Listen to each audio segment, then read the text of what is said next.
deliver this short talk on self-neglect and mental capacity for us all. There will be an opportunity at the end for questions. So you can either ask these via the chat or by using the virtual hand, but just to ask you to be mindful that we are recording this, and there's over 100 people here, so just be mindful of confidentiality for any questions that you have. And if there's anything you don't feel is appropriate that you want to ask Keith at this point, you can contact him via me. So I will hand you over to Keith, and apologies for all the beeping. I'm hoping that will slow down soon as everybody's in. So thank you. Over to you, Keith. Thank you, and good morning, everybody. It's ever so strange still giving these lectures online. I'd much prefer to meet you in person, but here we go. And I've just realised my first mistake there. I didn't actually put the title of my presentation up on my first slide.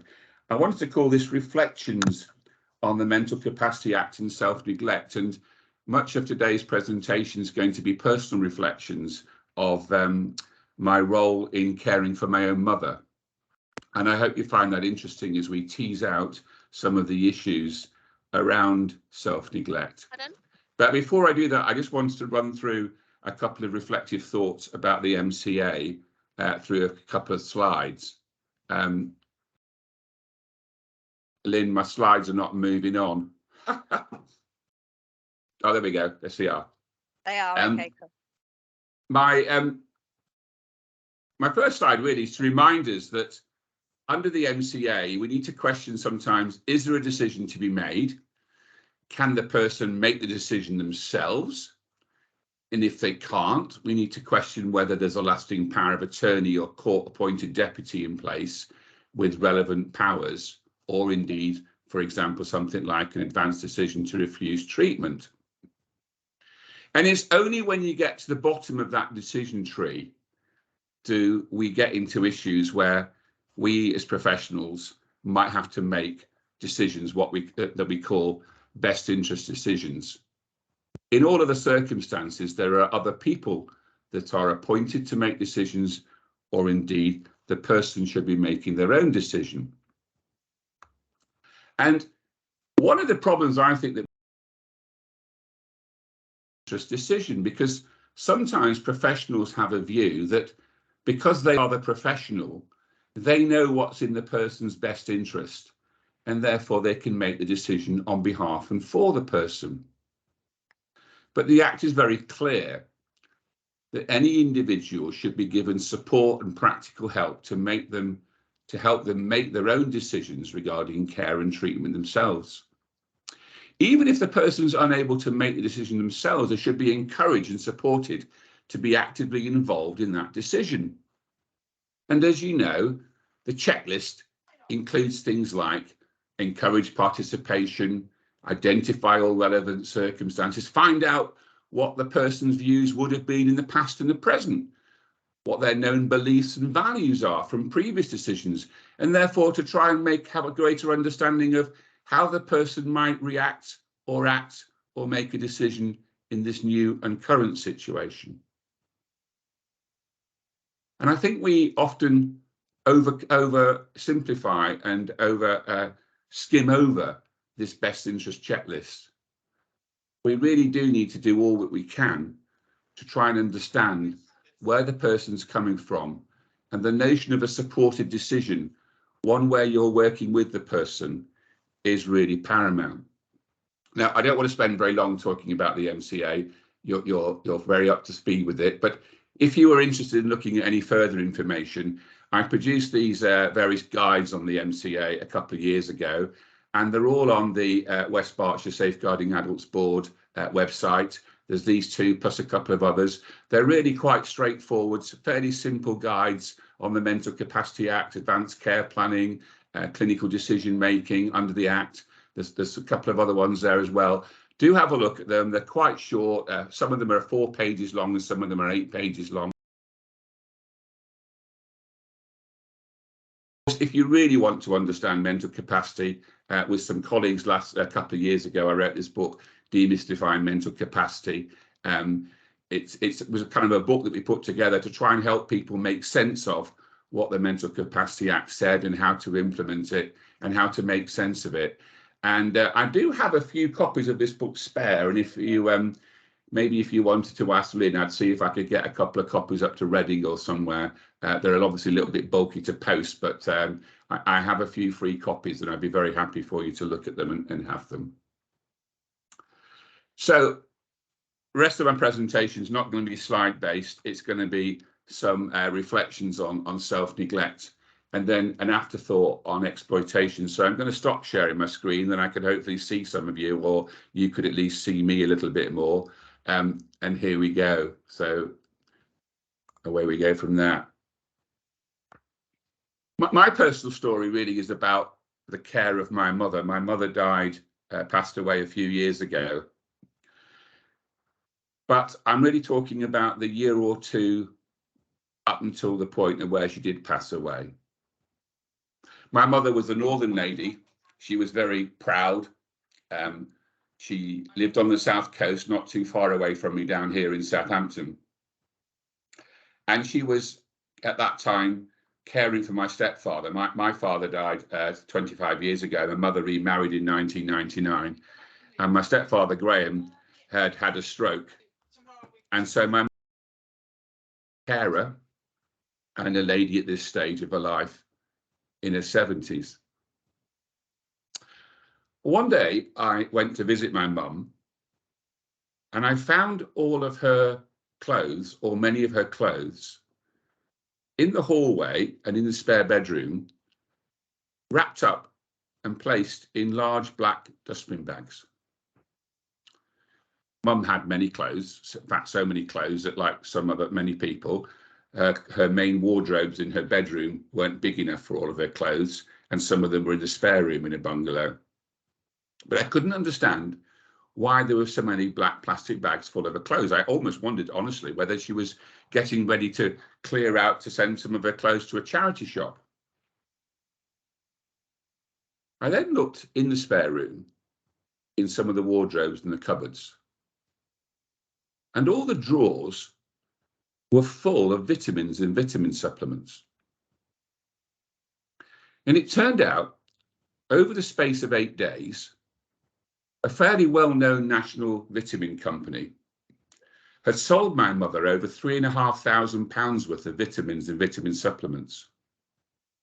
There was honestly enough vitamin D to have probably killed half of the street. My mum didn't know what to do with all these vitamins that had arrived. Literally, can you imagine the volume, box after box, crate after crate? And she was so embarrassed that she tried to hide them away in her clothes drawers.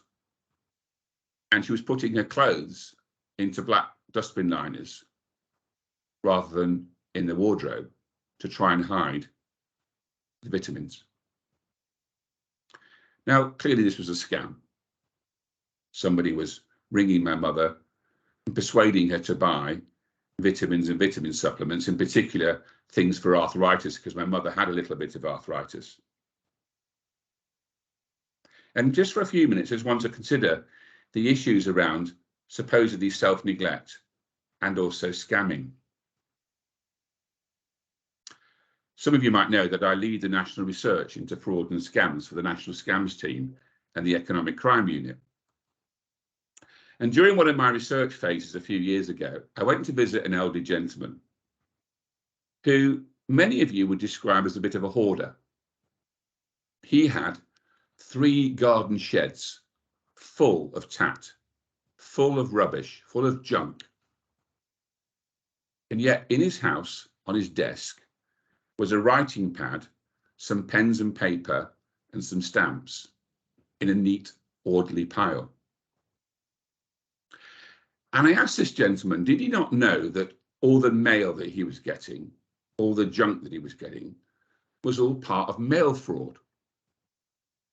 I don't know if you know that if you have over 10 letters a day in your house, it's deemed that you have so much mail that the standard postal officer cannot carry and deliver your mail. You have a specialised delivery service. And this gentleman had a specialised delivery service from the Royal Mail because he got so much scam mail per day. Can you imagine that? But it was the gentleman's response that shocked me to the core.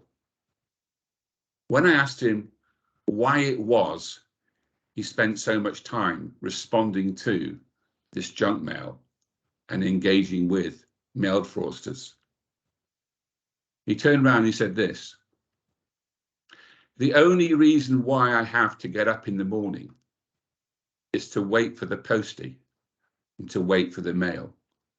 It's the only contact I have with the outside world." He was basically describing abject loneliness to such a degree that for him, dealing with and writing to mail fraudsters was preferable than having no contact with anybody. And his so-called hoarding or his self-neglect was not about hoarding or self-neglect. It was simply a reaction to fundamental human loneliness.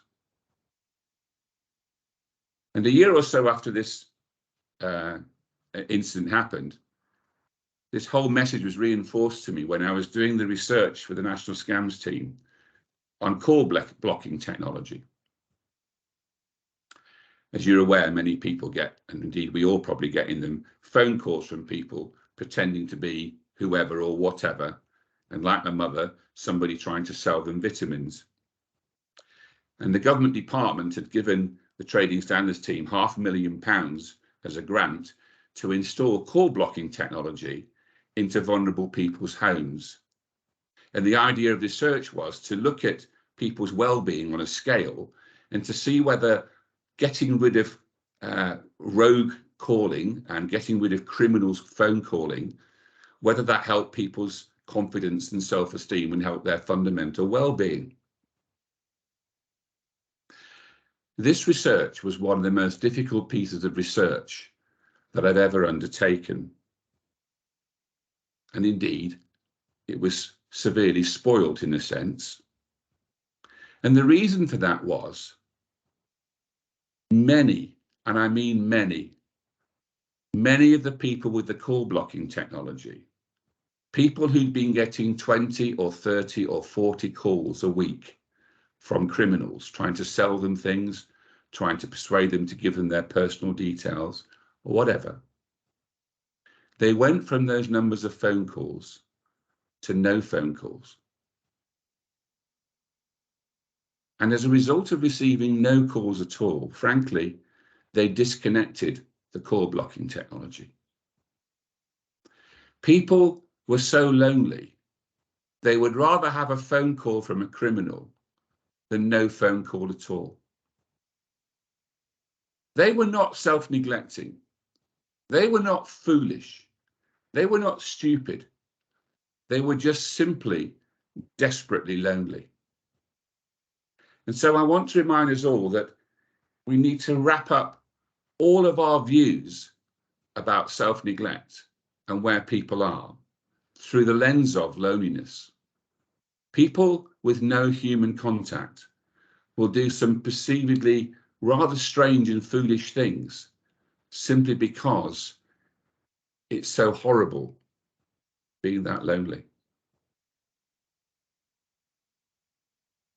Now, I mentioned that my mother was a proud northern lady. She always seemed in control, and she always seemed to be the one that was in control. You didn't mess with my mum. I wasn't a professor to her. I was her son, and I was still doing what I was told well into my 50s.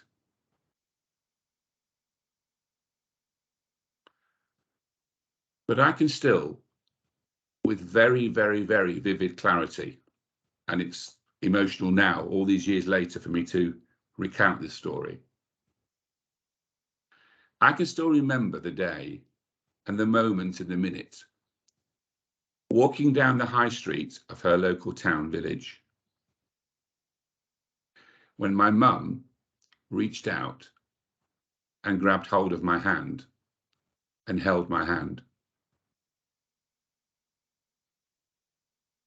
My mother and I had probably never held hands like that since I was a child. When I was a child, my mother would hold my hand to protect me. But my mother was reaching out to hold my hand because she knew that she needed support, and she knew that she needed help. Dementia was starting to have an impact. And yet, if you or anybody had a conversation with my mother at that time, none of you would think she lacked capacity.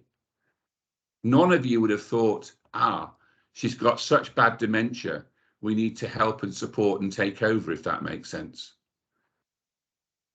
But Mum, walking down an ordinary street by shops, without saying anything to me, without asking me, grabbed my hand, because she knew that she was not always in control.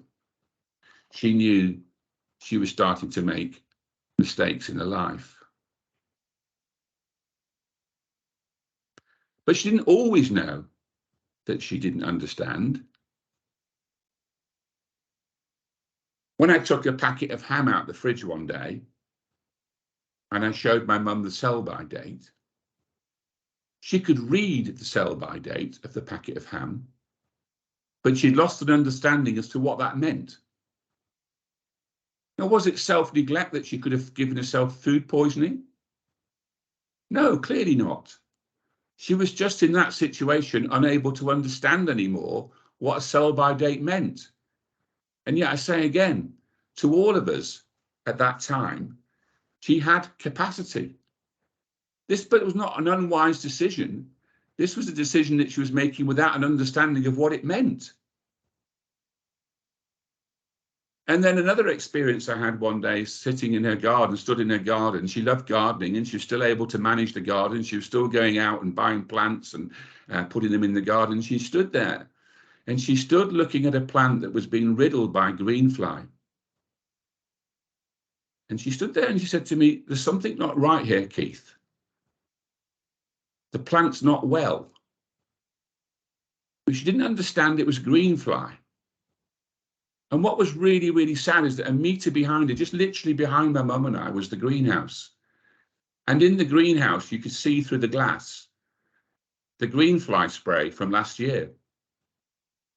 In the space of a year, she'd gone from being able to understand what greenfly was and how you deal with it, to not even understanding it was causing a problem to a plant, and not understanding that right behind her was the solution.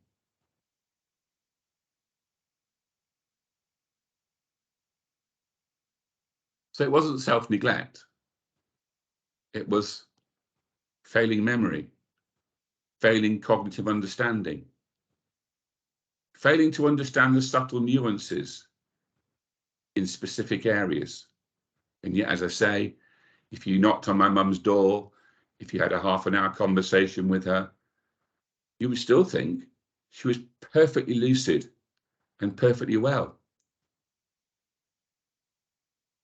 Sometimes when I say to my friends I'm not very competitive, they all fall around and laugh. My competitiveness really does come from my mother more than my father. My mum was keen on all sorts of sports. She was a county championship standard bridge player. Even during this time of her dementia, I don't quite understand how, but she was still able to play bridge. Now, people say to me, well, of course, Keith, she'd played bridge for so long that she knew what the rules were and a long-term memory was kicking in. But although she couldn't understand the date on a piece of ham or what was going on to her flowers, she was able to play bridge to still a reasonably high standard and know what cards people had in their hands. Even though she had short-term memory, she could work out what cards she had. You know, she could fool you very easy with any mental capacity test, right up to the very end. I then started to worry about her driving. I'm thinking, blimey, what's going on with her driving? And one day I deliberately, when my stepfather was very ill and indeed was dying in hospital, I visited my mother at the hospital, and I drove back to my mum's house, and I followed my mum driving a car. And I thought, oh, she's okay. She indicates left when she's going left, and she indicates right, and her driving's actually pretty sound. She wasn't driving too fast. She wasn't driving too slowly. It was all pretty appropriate. And I thought, tick, you know, my mum's driving's okay, even though clearly she's got some sort of cognitive loss going on here. A couple of weeks later, my stepfather had died, and we were at his funeral.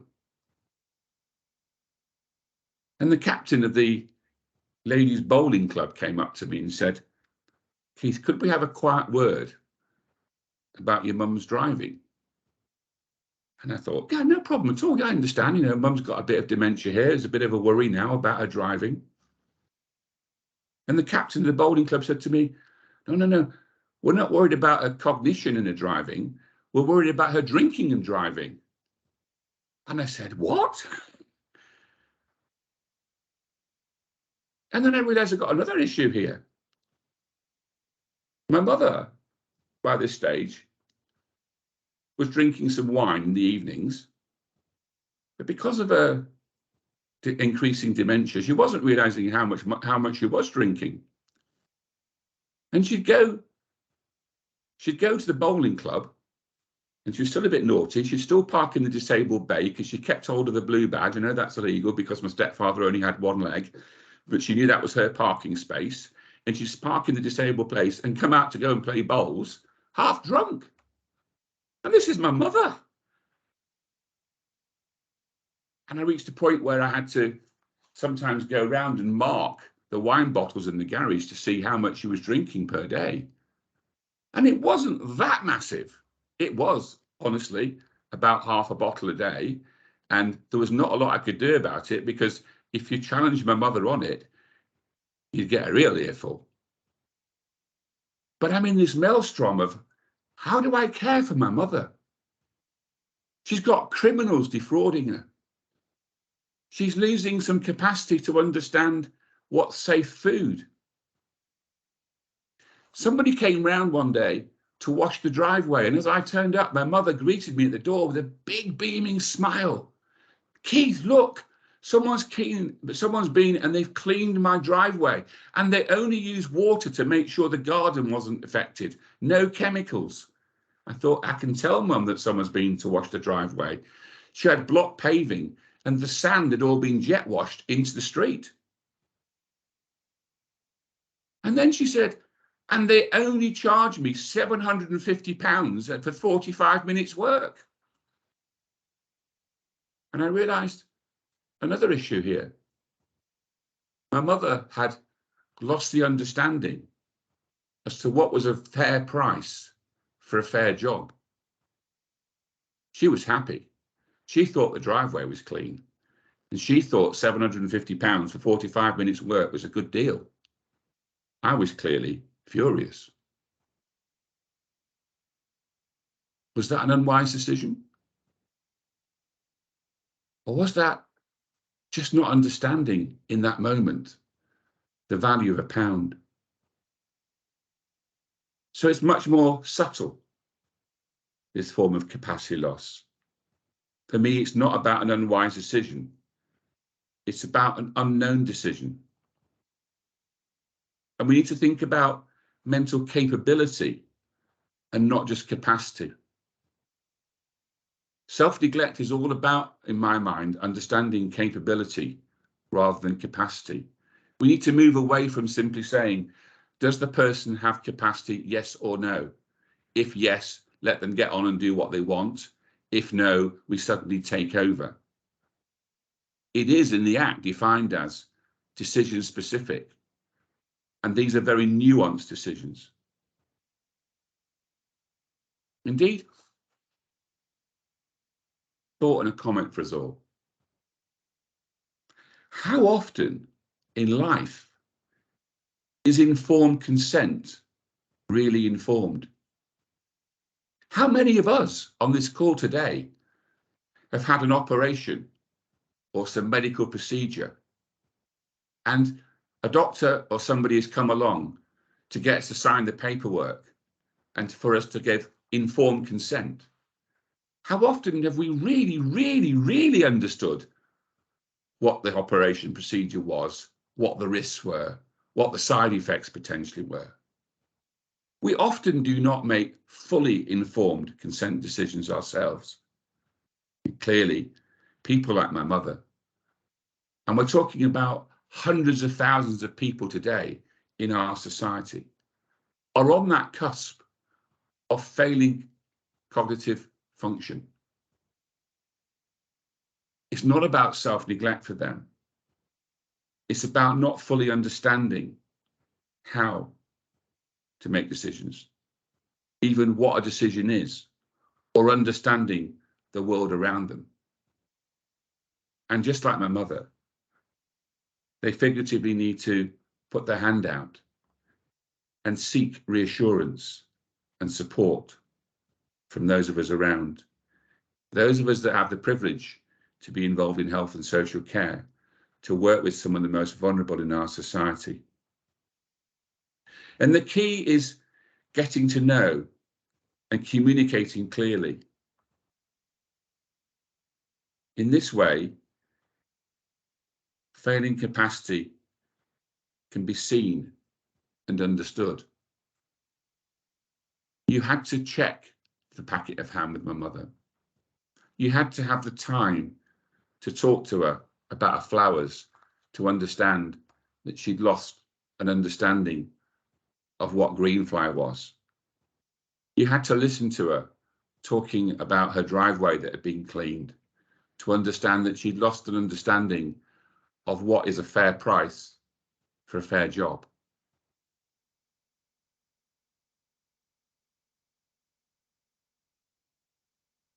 For those of us that are on this call, there'll be others who have had to care for and will care for loved ones in the way I had to. And you have that terrible, terrible burden, don't you? My mother passed away roughly 6 months after this time I'm describing to you. And in many ways, I was pleased that she passed away, because life was getting very difficult for her. But life was getting pretty difficult for me as well. And you have that enormous burden of sense of, what does it mean? What does it say about me to say I'm glad my mum passed away? Somebody I deeply loved and respected, and I miss still. But life was tough. Life was hard. Self-neglect for many people is just a position or a time when they don't understand, they can't make sense, there are pressures on them, be it failing memory, be it the impact of alcohol, be it the impact of loneliness, as I described earlier on, that makes sometimes people do some bizarre and crazy things. Things that are not in their best interests by a million miles. And it's not because they're making an unwise decision. They're not capable in those specific situations of making the right decision.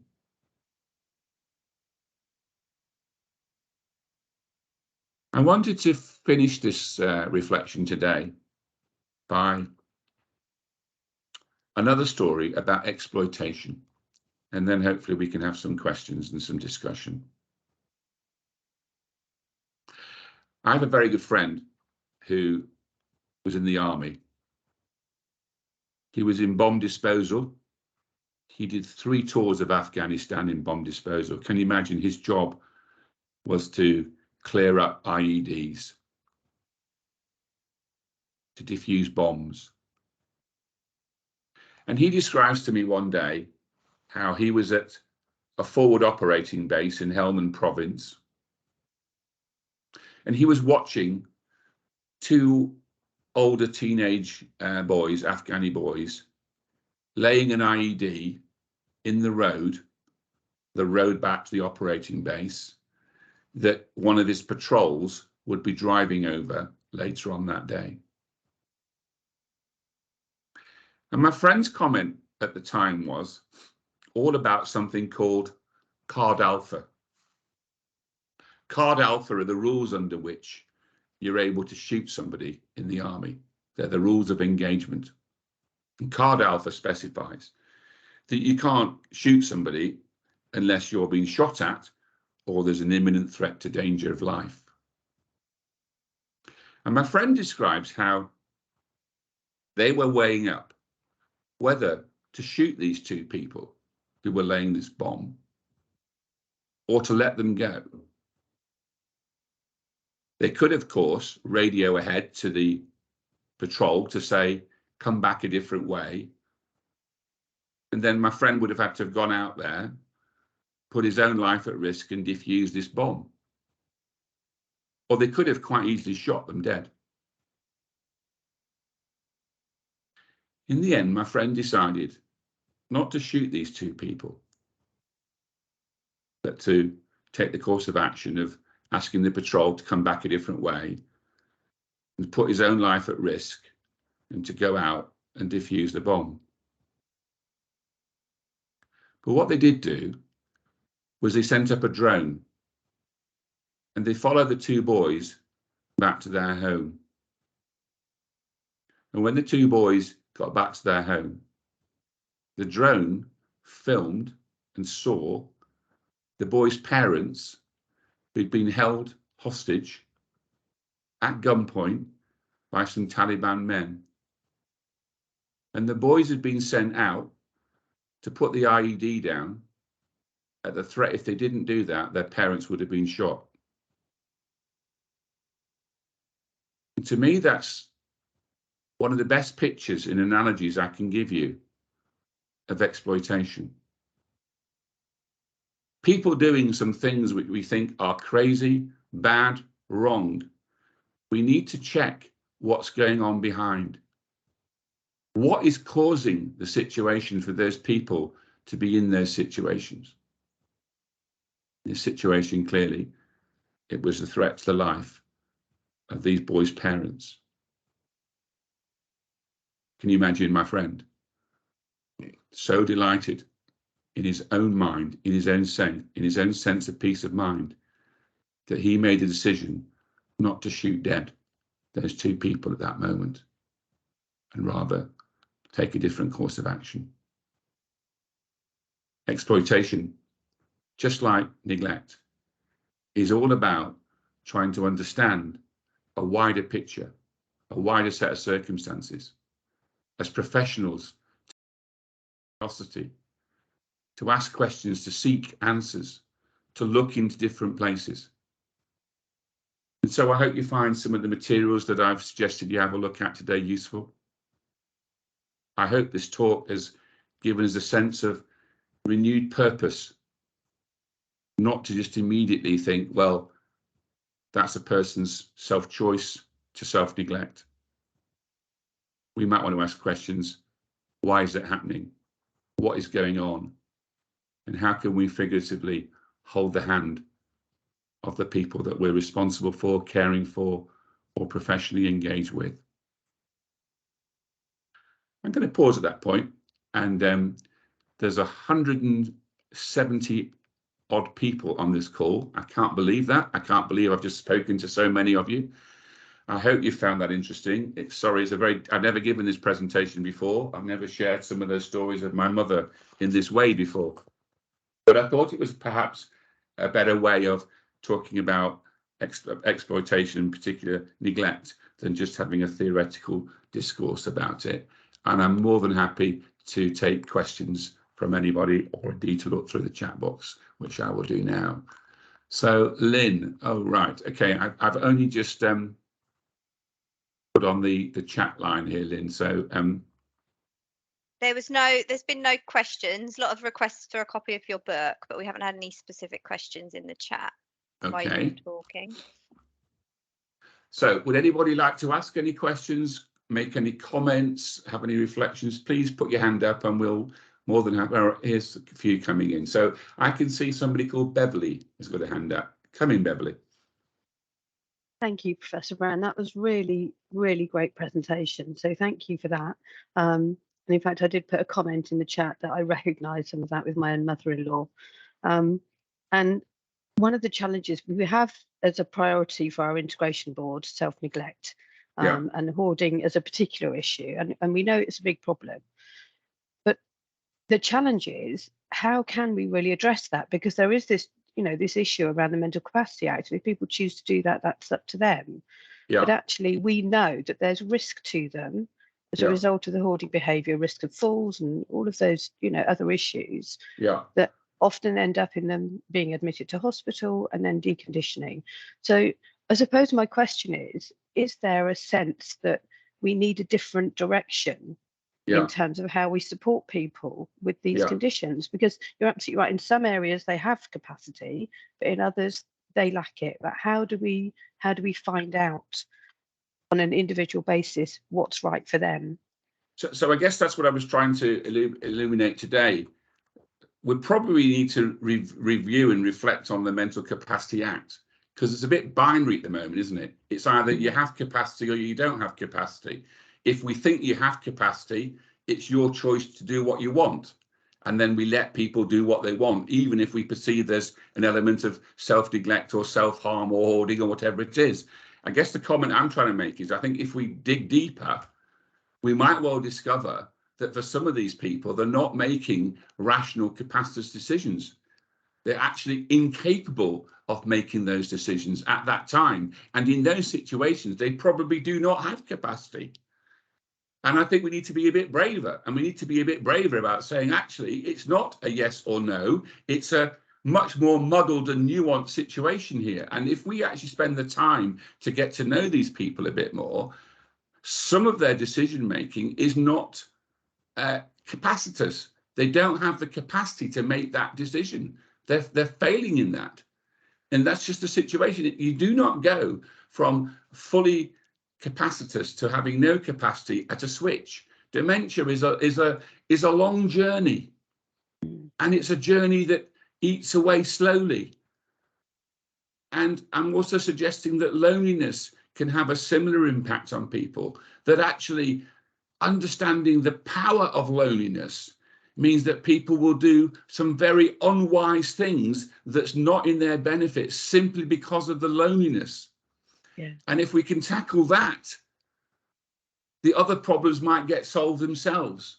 And I think we have to be much braver as professionals at standing up and challenging some of this perceived orthodoxy at the moment of this binary nature of capacity. You've got capacity or you haven't. If you've got it, you can do what you like. If you haven't, we take over. Thank you, Professor Brown. Really appreciate that. Please do call me Keith. Anybody else like to raise a question or come in or make a comment or a thought? Because these are not simple or easy issues. Please, I don't want to say that. Hello, Breeze, do come in. Hi, Keith. Hi. Thanks for taking the time to do this presentation today.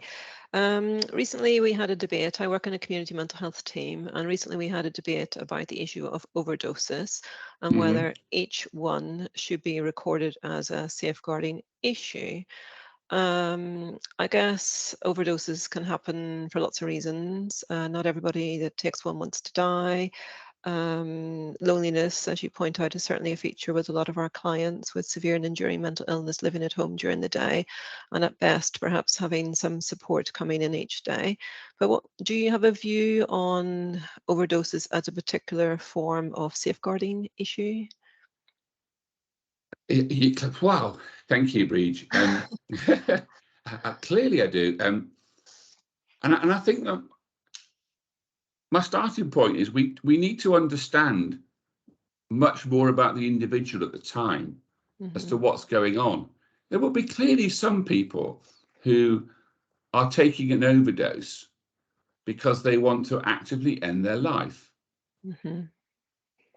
But there'd be an awful lot of people taking an overdose by, in inverted commas, mistake, not fully understanding, maybe not even remembering.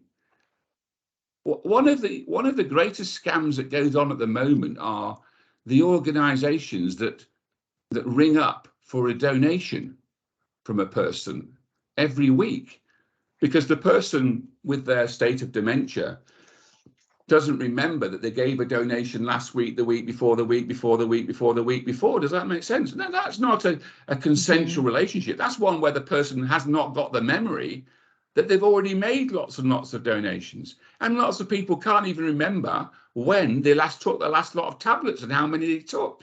Yes. And we have to be far more professionally curious in these sorts of situations than simply say it's an overdose, someone's trying to kill themselves.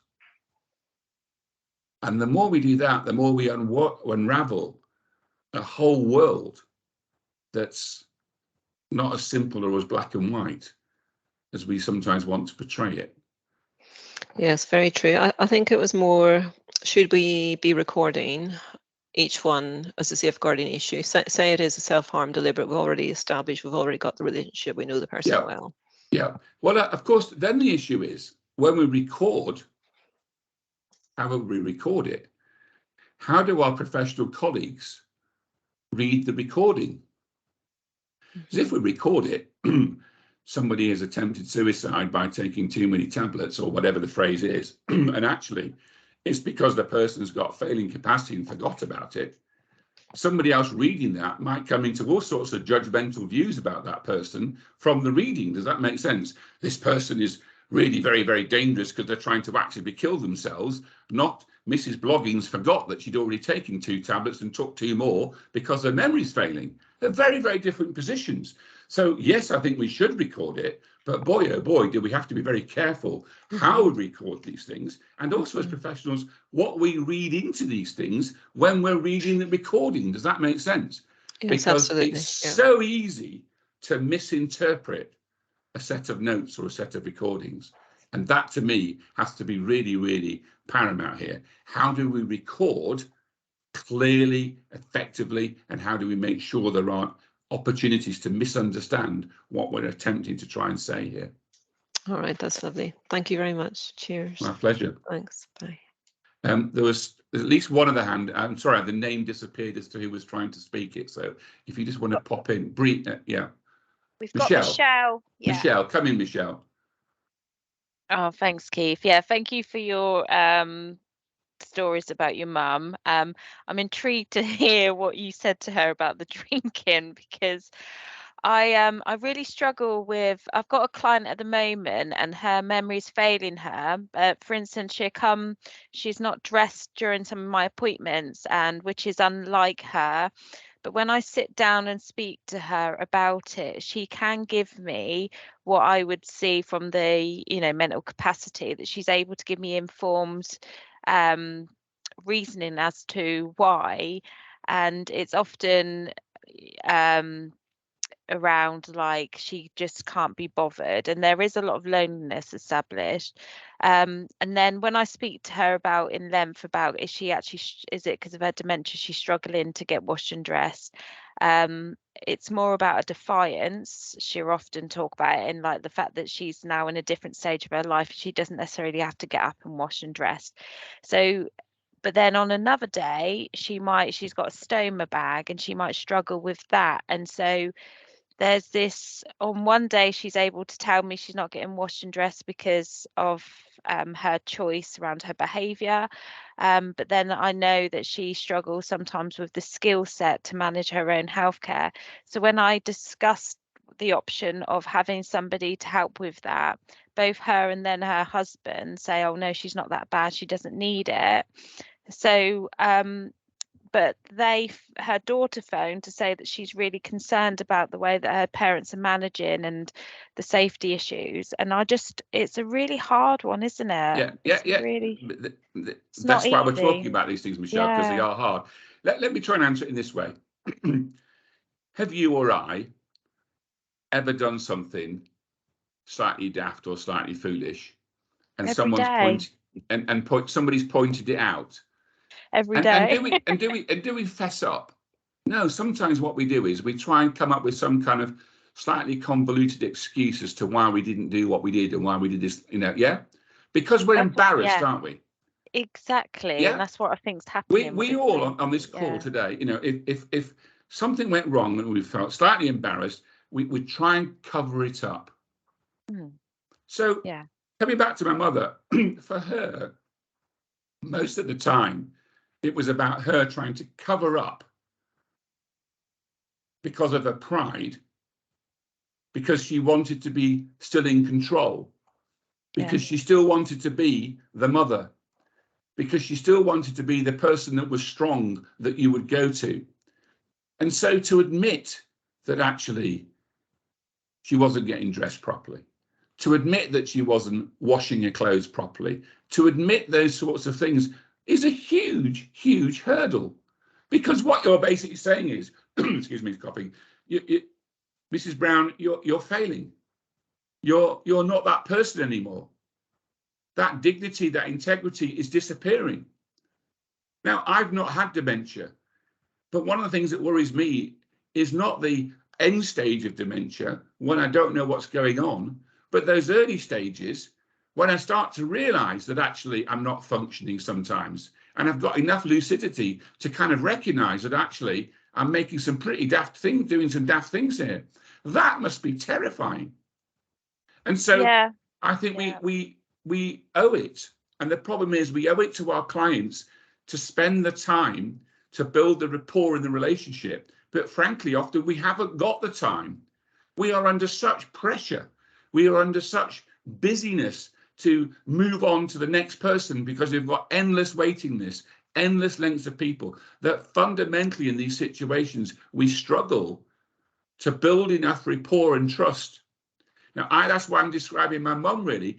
I was struggling to build that rapport and trust in those difficult situations, even though my mum would hold my hand, even though she would sometimes in some areas ask for advice.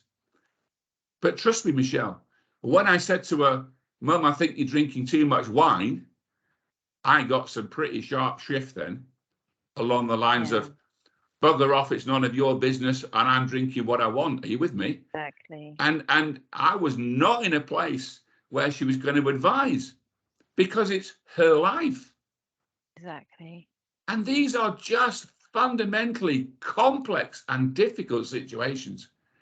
And all I can keep coming back to is the more time we spend, the more we listen, the more we understand, the more we can help. But it's still going to be rocky because there's still going to be things that are just not clear, simple, black, white, dry. They're messy. Caring for people in these situations is messy. And I think professionally, we need to understand more and think about and reflect more about professionally working in those messy areas where we can't always make it watertight, perfectly right, if that makes sense. We are taking risk. They are taking risk. We are managing risk. We are dealing with a whole load of issues here. And we need a supportive environment. Otherwise, we get frightened of taking that risk. I think the difficulty is, I mean, the daughter asked me if I can just sort of do things against her will. So I had to explain that I couldn't. But I think for this case, what made it really more tricky is they would have to pay privately for their care. And so that decision then is then up to her and her husband. And I did spend time with them to get to know them and spent time with them, done some practicing on different things. And but it's just a really difficult time because she does understand that her memory is failing her, and she said that she just wants to do the bits that she can do. She wants to like hold on to them, like with claws. And that's what she described to me. And can I remind us all that dementia is not simply failing memory. Many of us on this call have failing memory because we're getting older. That's not dementia.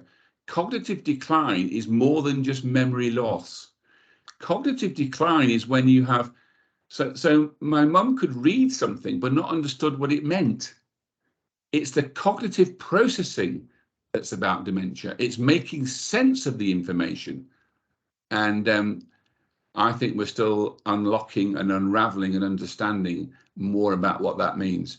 Too much of this type of issue goes on behind closed doors without being discussed enough.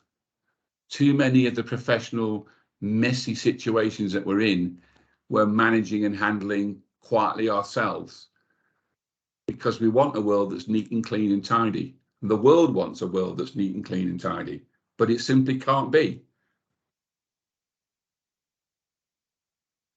Thank you, Michelle. Thank you. Some other hands up. Can you help me, Lynn? I can't see. Yep. So Claire was next. Claire Davenport. Hi, Keith. I work in the probation service. Yeah. And capacity is something that we come across with some people we manage in terms of the situations that they're putting themselves in terms of risky situations. I have one case in particular where they openly will be sex working, going to very dangerous places. And over the last 3 or 4 years, they've had 3 capacity assessments because there's concerns about mental health and the ability to look after themselves. The person doesn't engage with mental health because they are frightened, and each capacity assessment has come back with different things. The most recent one says they have full capacity. My sort of questioning and sort of need for advice is that this individual is a yes/no person. Any assessment, like you were sort of saying about when your mum had one, was they can sort of pass the capacity assessments, but those working around them are ever increasingly concerned that they're putting themselves at harm's way, and they do not fully understand the consequences or the situations they're putting themselves in. It's a tricky one. I suppose really my question is, how do we, when we're observing that someone's doing irrational things, which we as a rational person may not do, what can we do if assessments are saying this person's fine, but we know full well actually a normal person knows a consequence is dangerous, wouldn't do that. Like, you wouldn't jump off a cliff, but this person, despite can say, yeah, I know if I jump off, it'll kill me, they're still doing it. Thank you. And in this case, these people are engaging with sexual activity or sex working. Is that what you're saying? Yes, there's just one person in mind, but they will be openly hanging out with people who are hurting them, abusing them, despite being told by professionals this situation you're in is really dangerous. Yeah, I think we need to understand more why it is people get themselves into very difficult situations. That's why I try to talk about that thing with the card alpha and the army. We need to go back many, many stages. What is going on in people's lives? It's a bit like, why were people being defrauded by fraudsters? Well, loneliness was so profound, they would do what you and I would see would be irrational. But for them, it's a rational choice to stop being lonely. And I think sometimes we need to understand why are people engaging in these unhealthy and inappropriate lifestyle activities? What's happened in their lives to bring them to that point? And we're getting far better in health and social care now, I think, understanding, adverse childhood events. Often people's adult behavior is massively affected by what happened donkey's years beforehand. And until we really understand what's happened before and start to try and help resolve some of that, we can't help function with today, if that makes sense. And in our busy worlds, we see the symptoms and we want to give a medicine, or we want to give a quick course of action, or we want to give a therapy to overcome the symptom of the day, that ever's the problem.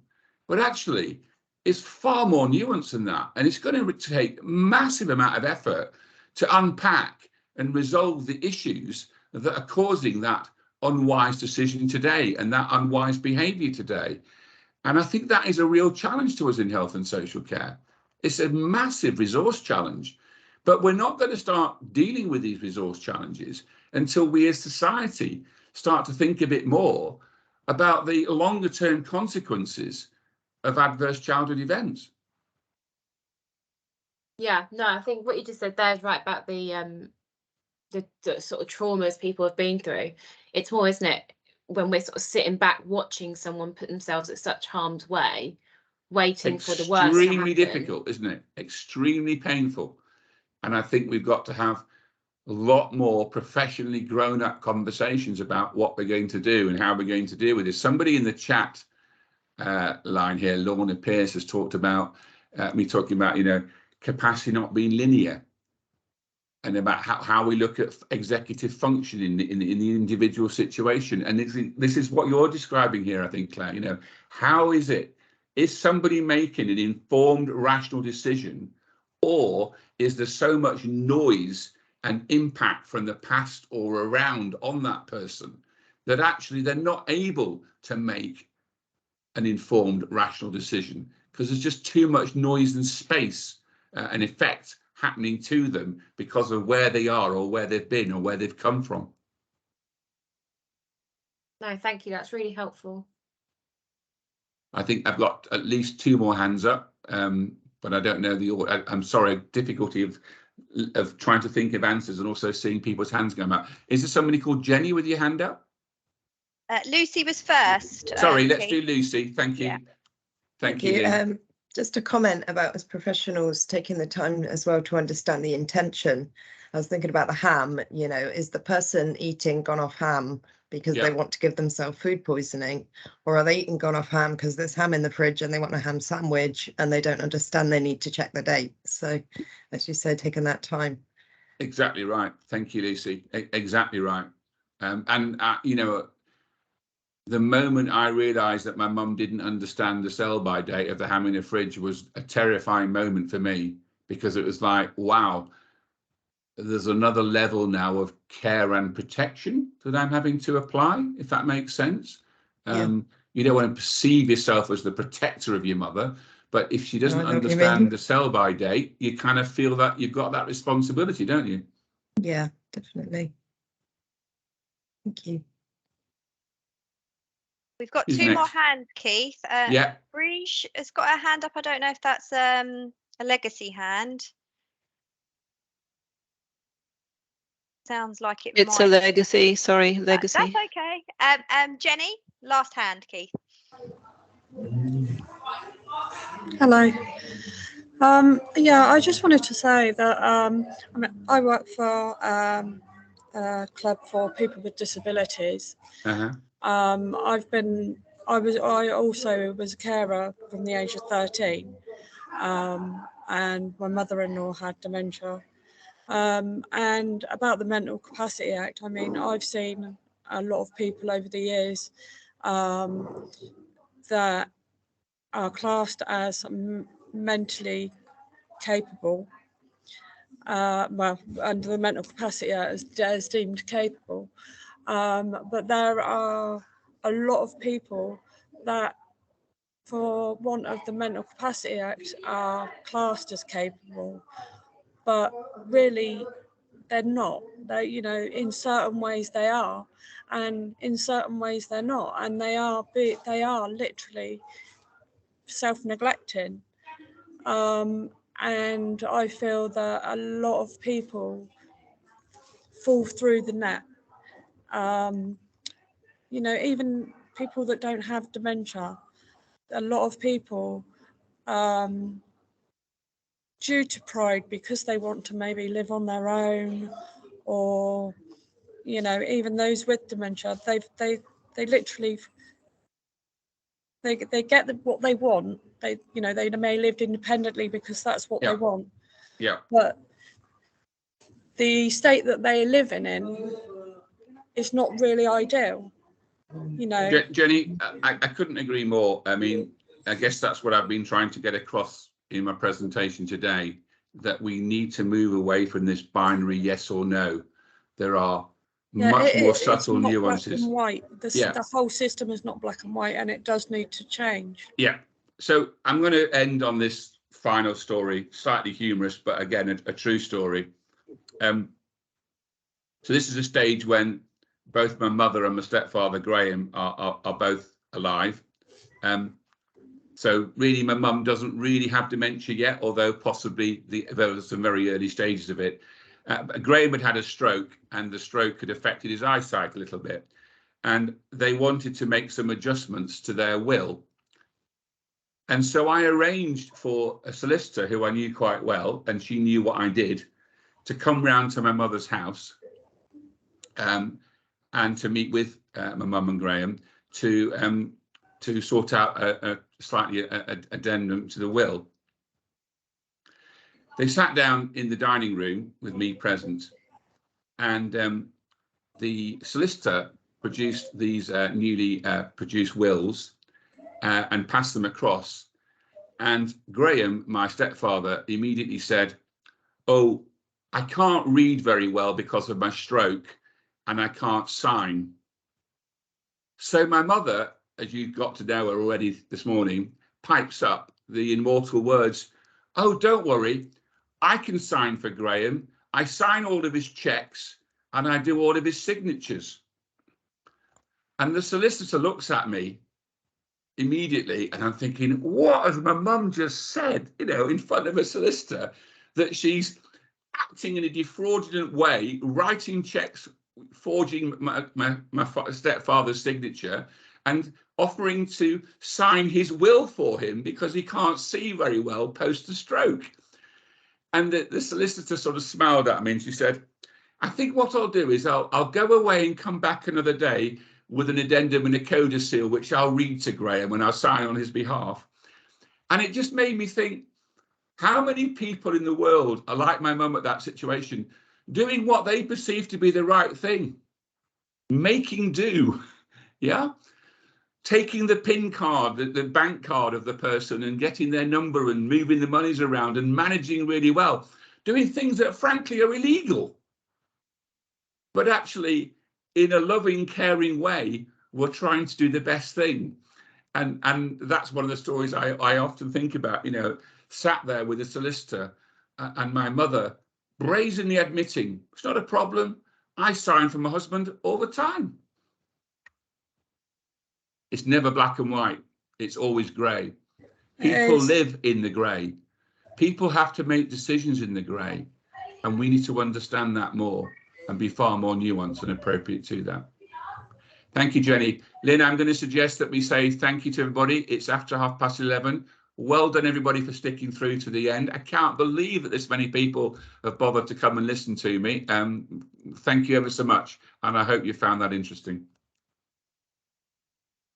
Thanks, everyone. Thank you. Thank you. Thank you. Thank you. Bye-bye.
You're still there, Lynn? Still here, just clearing out the room. We didn't have that many actually that you have to chuck out because they don't realise it's ended. Fully understand. Amazing, because I'm just looking at some of the chat that some people were saying there was 3 of them